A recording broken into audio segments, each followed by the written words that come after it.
عليكم ورحمة الله وبركاته ولكن بوك عبد الرحمن channel كيغا داكو عسبتي سبسكرايب لايك داوري إلي جوجتينا لايك شير كايغا بقيلنا waxaan ka hadlayaa magaalada Muqdisho iyo qalalaasaha loogu baaqayo ummadda muslimiinta ee Soomaaliyeed waxaan leeyahay walaalayaal nin aan ku riri doonin soo furin waxaan leeyahay ummadda Soomaaliyeed danihiina aqoonsada oo dantiina garta nin ilmihiisa ay jiraan dibadda oo niga naxaynin oo afarku jablayaala iyo siniilu goonin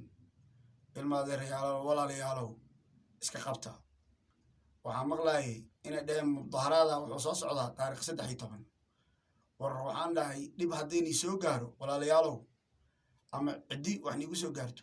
ama wax walba ilaa amarkiis uu soo gaaro waxay ni qabanayaan male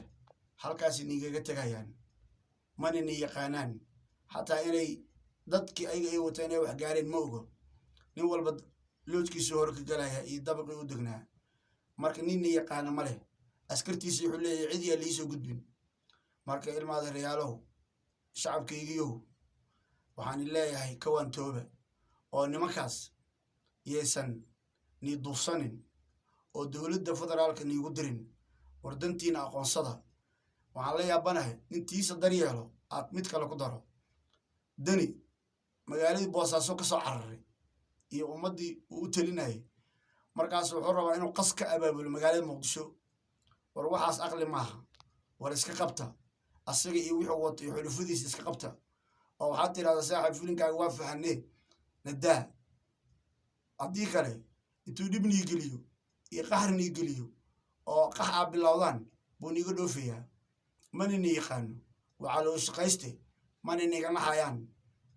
haday niga naxayaan wali ma maqasheen hatta $50 ay u soo dhiiban dadka abaarta iyo oonka u dilay ma jirto lama sheegin marka waxaan leeyahay walaalayaal iska qabta dadkaas iska celiya oo waxa tiraahdaan anaga nabadan ku joognaa qax ma rabno qaylo ma rabno dagaal ma rabno